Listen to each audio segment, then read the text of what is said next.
बोला बोला. अरे ते शांतपणे उभे आहेत, तुम्ही का हलताय? महाराष्ट्रामध्ये ज्या काही राजकीय उलटापालटी झाल्या,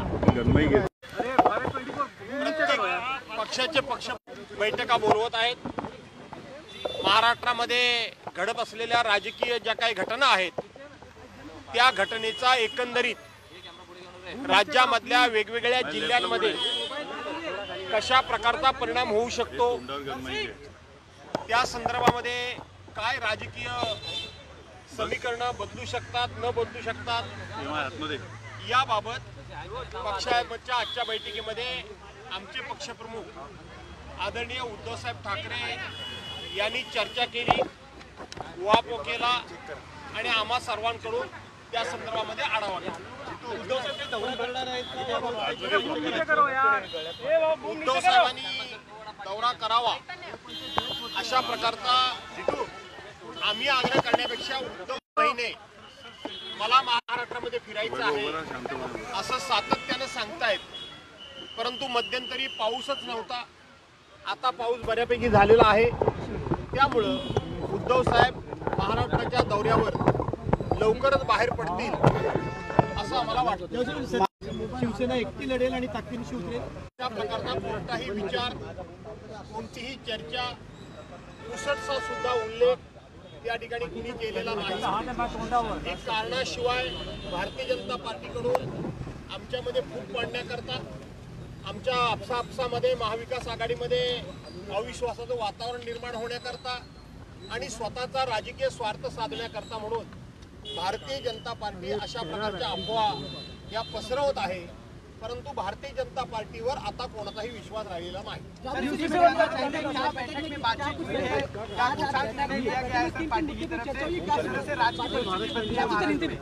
आप सभी लोग देख रहे हो, पूरा देश देख रहा है, महाराष्ट्र स्टेट देख रहा है कि जो भी राजकीय उथल पुथल हो गई है, और वो उथल पुथल जो हो गई है उसके बारे में हर एक पार्टी का नेता, हर एक पार्टी का प्रमुख जानकारी लेता है. उसी तरह हमारे पार्टी प्रमुख आदरणीय उद्धव साहब ठाकरे जी ने हमें बुलाया था, नेतागण को बुलाया था, हमारे एमपी, हमारे एमएलए और हमारे उपनेता और प्रमुख नेताओं को उन्होंने बुलाया था.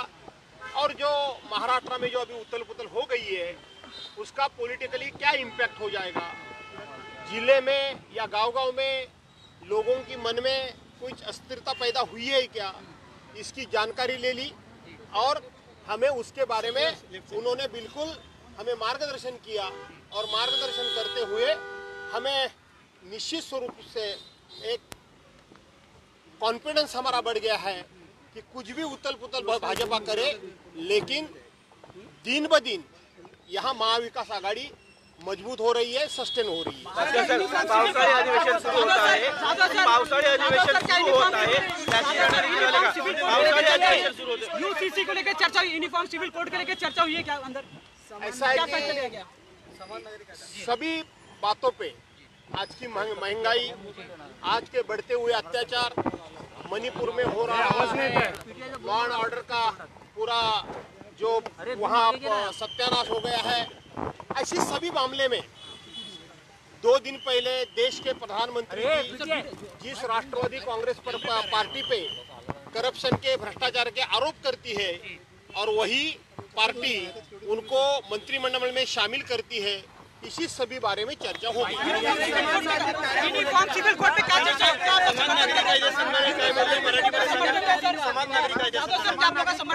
असं आहे, आपल्या लोकशाहीमध्ये आणि आपल्या संसदीय कार्यप्रणालीमध्ये एखादा कायदा करायचा असेल मग त्यामध्ये कॉमन सिव्हिल कोड सुद्धा असू द्या, समान नागरिक कायदा सुद्धा असू द्या, कुठलाही कायदा करण्यापूर्वी एक पहिल्यांदा ड्राफ्ट तयार केला जातो, एक मसुदा तयार केला जातो, तो मसुदा कॅबिनेट समोर चर्चेला आणला जातो, त्याच्यानंतर नजीकच्या अधिवेशनमध्ये तो तिथल्या लोकप्रतिनिधींना, मग पार्लमेंटमध्ये असेल तर खासदारांना, विधानसभेमध्ये असेल तर आमदारांना चर्चेकरता ठेवला जातो किंवा त्याचा ऑर्डिनन्स सुद्धा काढला जातो. अशा प्रकारची कोणतीही घटनात्मक या ठिकाणी पूर्तता झालेली नाही. विद्यमान सरकारनं कुठलाही मसुदा तयार केलेला नाही। हा मसुदा लोकांच्या चर्चेकरता ठेवलेला नाही। त्यामुळे या मसुद्यामध्ये नक्की काय आहे? समान नागरिक कायदा म्हणजे त्याच्यामध्ये कोणकोणत्या धर्मावर, कोणकोणत्या समाजावर आघात होणार आहे, न्याय मिळणार आहे की अन्याय मिळणार आहे, हे जोपर्यंत समजत नाही तोपर्यंत त्याच्यावर भाष्य करणे योग्य नाही। परंतु भारतीय जनता पार्टीला ज्या पद्धतीनं 35 वर्ष राम मंदिराचा मुद्दा फक्त आणि फक्त त्या ठिकाणी दोन समाजामध्ये वाद करण्याकरता म्हणून त्यांनी तो सातत्यानं तापत ठेवला, पेटत ठेवला, त्याच पद्धतीनं समान नागरिक कायद्याचा विषय निवडणुकीच्या तोंडावर त्यांनी उपस्थित करून त्यांनी 2024ची निवडणूक डोळ्यासमोर ठेवून हा विषय समोर आणला असं आमचं ठाम मत झालंय। त्याच्याऐवजी भारतीय जनता पार्टीनं आपला समान नागरिक कायद्याचा मसुदा काय आहे हा त्या ठिकाणी वैधानिक पद्धतीनं, संसदीय कार्यपद्धतीनं देशाच्या समोर आणावा। आमचं तर त्यापूर्वीच शिवसेना प्रमुखांपासून मत स्पष्ट आहे, पण भारतीय जनता पार्टीला प्रत्येक गोष्टीचं भांडवल हे निवडणुकीकरता करायचं आहे की देशाला समान न्याय द्यायचा आहे हे स्पष्ट होऊ द्या, त्यानंतर उद्धव ठाकरे आणि राज ठाकरे जवळ यावे, ठाकरे बंधू एकत्र यावे अशी इच्छा मराठी ठाकरे आज मीटिंग में राज ठाकरे जी और उद्धव साहब ठाकरे जी एक साथ आएंगे या नहीं आएंगे, इस बात पे कोई चर्चा नहीं हुई। बिल्कुल उस बात पे कोई किसी ने जिक्र नहीं किया, किसी ने नहीं किया। यूसीसी को लेकर आपल्याला मराठीमध्ये जर सांगायचं झालं तर राज ठाकरे आणि उद्धव साहेब ठाकरे हे एकत्र येण्याच्या चर्चा आम्ही तुमच्या मीडियामध्ये ऐकल्या, आम्ही वर्तमानपत्रामध्ये वाचल्या, परंतु आजच्या बैठकीमध्ये या विषयावर कुठल्याही प्रकारची चर्चा झालेली नाही। हा मुद्दा कोणीही उपस्थित केलेला नाही, त्यामुळे या सदराला भाष्य करणे योग्य नाही। यूसीसी हो या कौन सा भी कानून और अगर पार्लियामेंट में और अगर विधानसभा में पारित करना होता है तो उसका पहला ड्राफ्ट बनाया जाता है, उसका मसूदा बनाया जाता है, वो कैबिनेट में रखा जाता है। कैबिनेट के बाद उसको विधानसभा या पार्लियामेंट में चर्चा के लिए रखा जाता है और चर्चा होने के बाद में सभी के राय लेने के बाद में गवर्नमेंट उसको कायदे में या तो कानून में रूपांतरित करता है। लेकिन भारतीय जनता पार्टी ने ऐसा कोई मसूदा यहाँ पब्लिश किया नहीं है, कैबिनेट के सामने रखा, ऐसा हमारी जानकारी नहीं है। सेशन में रखने से पहले वो बाहर बवाल मचाना चाहती है, उनको वोटिंग का पोलराइजेशन करना है, हिंदू मुस्लिम को भिड़ाना है और इलेक्शन लड़ाना है, ये सब पूरा देशवासी जान गए हैं।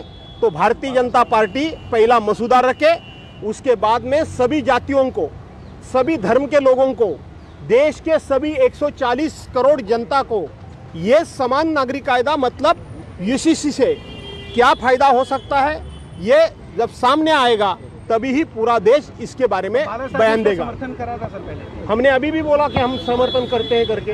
बाला साहब ठाकरे का तो मैंने ही जिक्र किया, बाला साहब ठाकरे जी से हमने समान नागरिक कायदा का समर्थन किया है, लेकिन इसमें भारतीय जनता पार्टी का हेतु क्या है ये हमें जानकारी लेनी जरूरी पड़ी है, क्योंकि भारतीय जनता पार्टी सर महाराष्ट्र का महाराष्ट्र दौरे को लेकर क्या कधी करणार आहेत दौरा?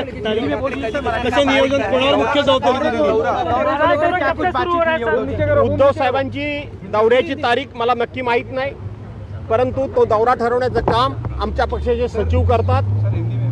मुझे ये अभी तक जानकारी नहीं है कि उद्धव साहब कब से अपना महाराष्ट्र के दौरे पे निकलेंगे, इसकी तारीख मुझे फाइनल जानकारी नहीं है। लेकिन दौरा करेंगे, दौरा 100% होने वाला है, लेकिन उनकी तारीख फाइनल होती है वो हमारे पार्टी के सचिव उनके सामने वो पूरी डेट रखते हैं।